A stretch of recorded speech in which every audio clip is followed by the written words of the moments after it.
Hi guys, this is me right before I start my day one of reviewing for my licensure examination for as a professional teacher. As you can see, I'm very much miserable right now, and I hope that a few months from now when I watch this, I will see why is it worth it. See, I cannot afford to fail because there's a lot of people waiting for me to fail. Months before the board exam, I found myself constantly asking God for signs. I wanted a guarantee that I would pass, a reassurance that all the sleepless nights would mean something. But one day, the Lord made me look back at my own journey. And as I look back, I realized something beautiful. There was never a single sign that He would let me down. From that moment on, I held on to His promise tightly. My prayer shifted from doubt to surrender. Lord, natatakot po ako, pero lalakad ako. Tulungan niyo po ako makarating doon kasi alam ko na. Since then, all my prayers became simple.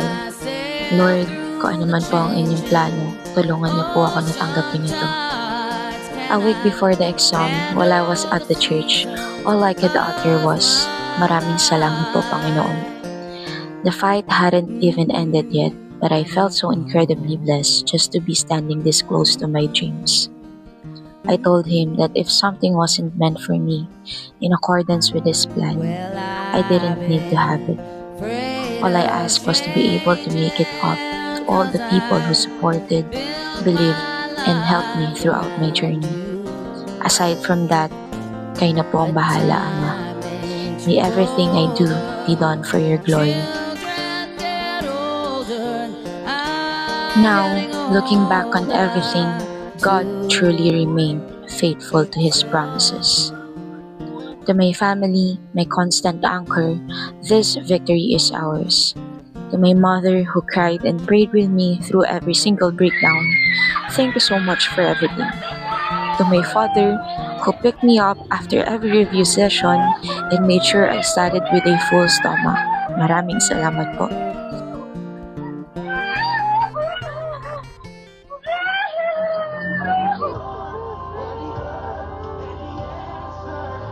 That's why I trust Him. That's why I trust Him. I sought the Lord, and He heard, and He answered. I sought the Lord, and He heard. Praise the Lord, going on.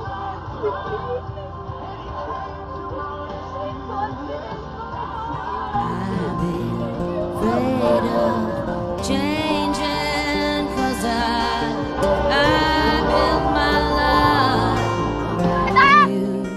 To my sister who became my mentor throughout this review, thank you for sharing your experiences and wisdom. To the rest of my family who encouraged and supported me through the highs and lows, I carry your love with me. I am also equally grateful to the friends who kept me grounded. Thank you for offering your ears, your confidence, and your presence when I most needed it. Professional teachers. If you see my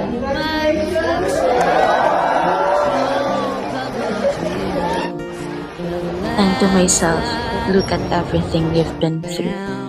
The gritted teeth, sometimes clenched fists, and silent battles have led to this moment.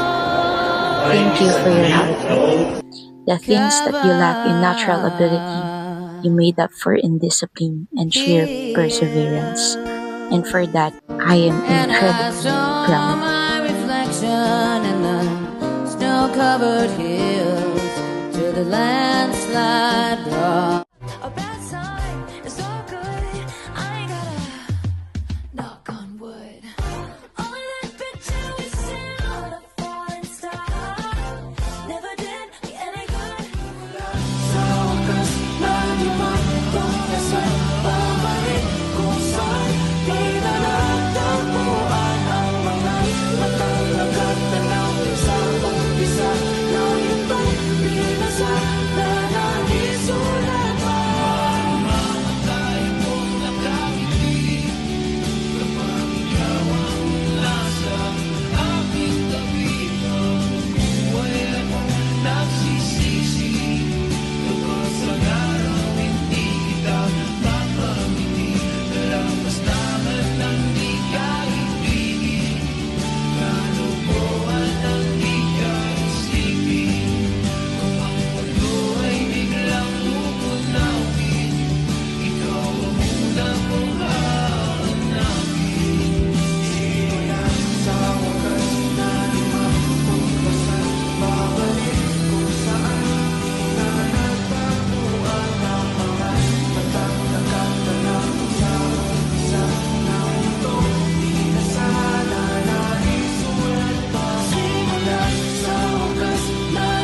And as the verse goes, I have fought a good fight, I have finished the race, I have kept the faith.